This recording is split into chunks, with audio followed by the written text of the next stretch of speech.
The Indian Ocean.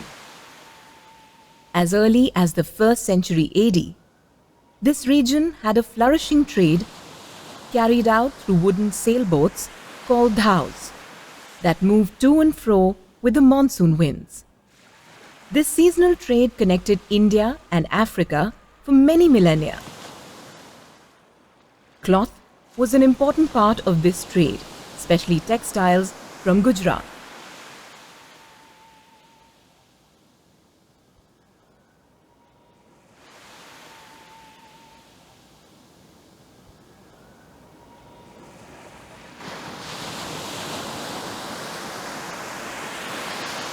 The Periplus of the Erythraean Sea, a Greek navigation guide from around the 1st to the 3rd century AD, contains first-hand descriptions of the sea routes along the coast of Africa and across the Indian Ocean, and the trading opportunities that were available here. Among these, it notes the production of beautiful printed fabrics in India. When the colonial powers arrived in the 16th century, Indian cottons and silks continued to have a high standing in African markets.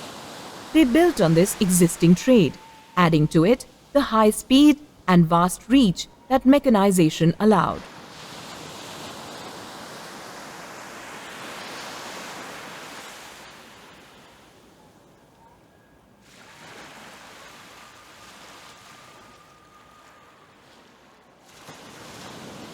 This trade in textiles between India and Africa is thriving even today, and the pulsing center of it is a small town in the state of Gujarat called Jethpur.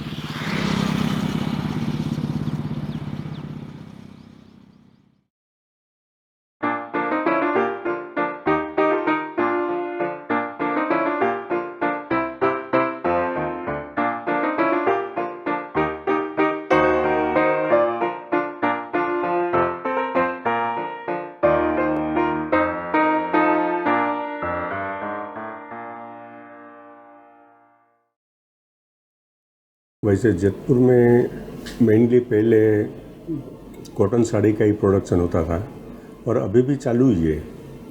After 1985 धीरे धीरे जयपुर में पूरा African country का और सब जो exporter थे बॉम्बे के वे लोग यहाँ जयपुर में जॉब शुरू करवाया और काफ़ी काम चला कि जिसमें मेन शुरुआत हुई खांगा से।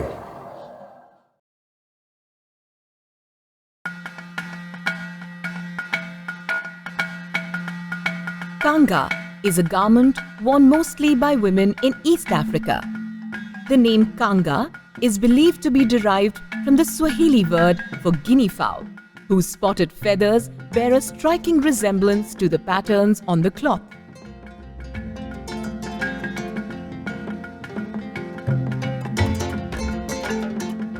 Kanga culture emerged in the 1870s, the designs of which have been mainly inspired by African, Indian, Middle Eastern and European influences. The paisley teardrop design and the bandhni style patterns made out of dots and squares are notable examples of this. Paisley is a design of Persian origin that was actually popularized by Kashmiri shawls in the 18th century Europe. These began to be mass-produced in a town called Paisley in Scotland that lent its name to this iconic motif.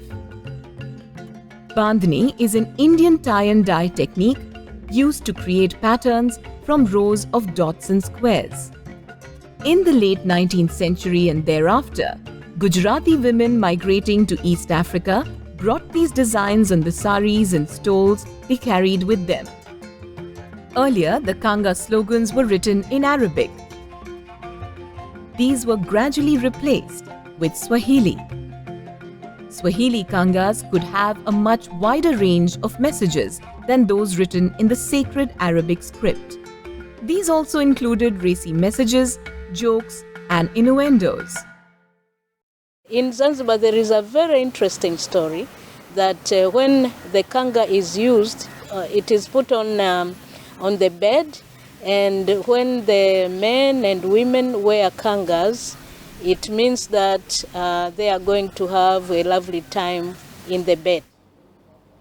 Kangas are about the size of 1.6 and 1.7 meters and have 4 borders with slogans in Swahili, or in Madagascar they have the local language. This slogans means a lot to the people. A kanga for most East African women is a medium of communication for political, social, cultural, and even religious messages. Actually, kanga, you could say, is more than what the eye meets. It is used for messages to be conveyed to others in terms of love. It could also be hatred. You know, when you wear a kanga and walk around, they know who that message is meant for. They are worn generally between the chest to the knees, wrapped around, and probably they might use even 2 of them. Some could also use kangas to tie the babies on the back. Kangas are also used as headgear, like I'm wearing. They are used for wearing, like skirts. You can also use them as a decoration on the wall. Others use kangas as bedspreads. When we have events to do with politics, we have kangas like this one, where women will wear in their thousands, and when they appear, you see the messages. This is one of the kangas that was given during a meeting for ministers and parliamentarians in Africa. So you get a message which tells what kind of a meeting this one is. And every woman will wear it, and they, you know, as a group look very elegant and very enticing. I hope that, you know, this will continue. And the wedding there down says, mwendeleze mwanamke upate kumendelea. So it means empower the woman so that there is development, because we all know that it is the women who are behind development of any nation. You educate the woman and you educate the nation. So we use these kangas for such messages which bring around about a lot of energy, a lot of meaning, and a lot of cultural awareness of who we are and where we come from.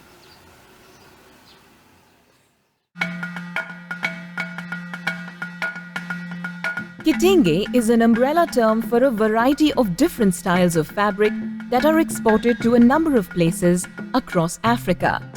The word kitenge is an East African term that is used in Jaitpur primarily to distinguish these fabrics from the kanga. West Africa में khanga mostly चलते नहीं है, वहाँ किटांगे चलते हैं, जो मतलब fabric होता है कंटिन्यूस फैब्रिक, वो मोस्टली 12 यार्ड 6 यार्ड में पैकिंग में जाता है. ये जो किटांगा है ये तो क्या है, अपना ड्रेस मटेरियल है.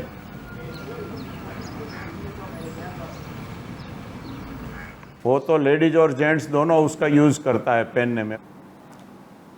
और मल्टीपर्पज़ यूज़ है उसका.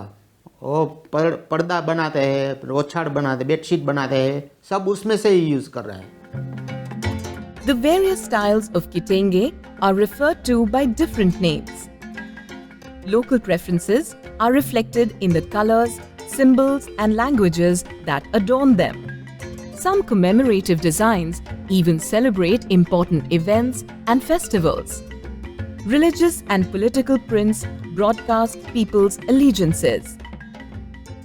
Java prints are inspired by Indonesian batik. Soso mimics the serendipitous flaws in resist wax prints that made it appealing to African consumers. Printed kente with its strips of geometric shapes is a version of the traditional woven kente of West Africa. Addis Ababa prints have a central motif and are used to make shirts and tops. It gets its name from the place where it became popular. tourist prints are destined for souvenir shops that cater to the tourist imaginings of Africa. In recent years, Jaitpur is also producing ready-made kaftans and farasas for East African markets. Over the past decade, woven fabrics like the kente, kikoi and Masai Suka are also being produced in other parts of India. Gujarat, especially the Ahmedabad and Surat, called the Manchester of East. And in that sense, we already have an inertia for the textile industries. In perspective, the Saurashtra is a belt for the cotton growing area. We are one of the largest producer in the Asia also, apart from China. We are working on the 5A project because this is envisaged by the Prime Minister Modi ji. We need to have a high quality, high-ended, intensive, capital intensive systems we should come. So that way we need to become with a new policy, more incentive to the farmers and irrespective to the entrepreneurs also. India was known for its cotton production as early as 400 BC.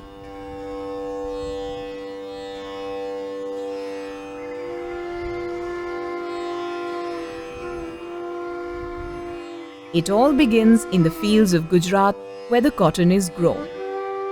This region, with its favorable agroclimatic conditions, has a long history of producing high-quality cotton. The government of Gujarat sets a minimum support price to ensure that the farmers don't sell at a loss. The raw cotton is then sent for ginning and pressing to the mills in the surrounding areas.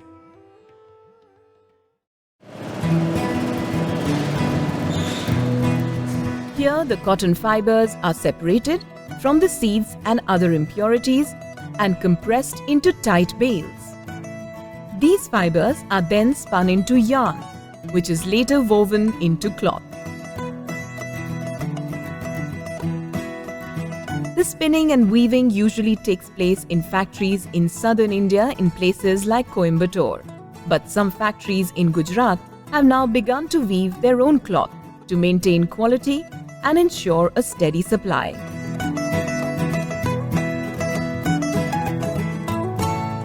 When the cloth arrives at the printing factory, it is not yet ready for printing. The grey cotton cloth must be washed and bleached first.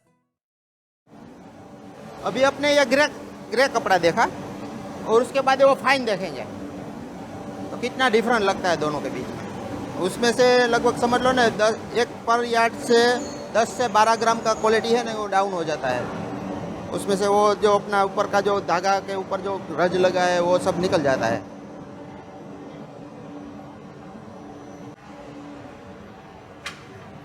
ये धुलाई किया हुआ है, ये ready है printing के लिए।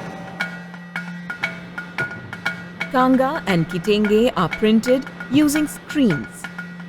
Earlier, the printing process was entirely manual, but now most producers use mechanized flatbed printers to improve the speed and quality of the printing. However, the basic process remains the same. The designs are separated into different screens, each with a specific color. The white cloth passes under each screen, halting as layer upon layer of color falls into place, completing the design.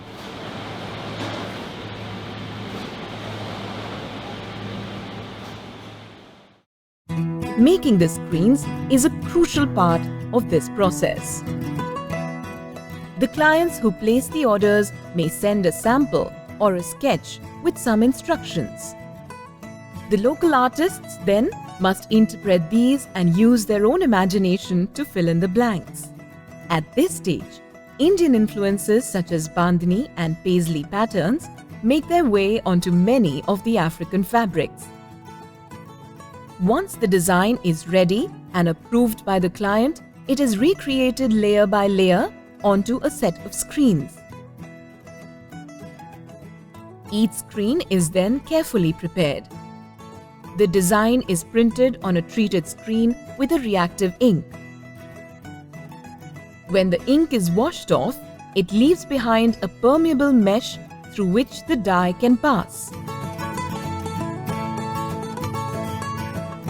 when the screens are dry, they will be ready to take their place on the printing machines.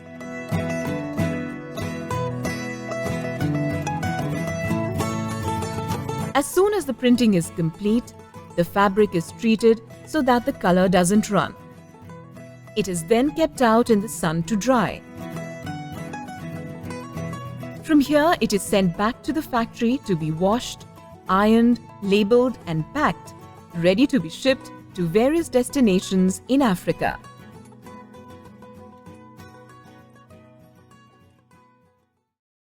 In the markets of Africa today, we find cloth produced locally in Africa as well as from abroad, particularly from China and India. The success of the Indian-made fabrics has been largely to the credit of familial and diaspora networks. These serve as agents to retailers in Africa and also provide feedback that lets the producers in Jethpur keep abreast of the trends in the African markets. My name is Andrew Joseph. I am a small business, and what I'm doing here is selling vitenge and kanga. We have also what we call kanga nyepesi, the one which come from Zanzibar and the other which come from India. They cost only 5,000 shillings. So they are not much expensive compared to the other ones. This are used by women during hot period. Yeah, because they are very light. My name is Amiri. I'm selling owner of this shop here. I have different parts here. I have kitenge from Nigeria, from Ghana, and from Tanzania. Also, I have kikoi from India. We have agent here who is selling this kikoi.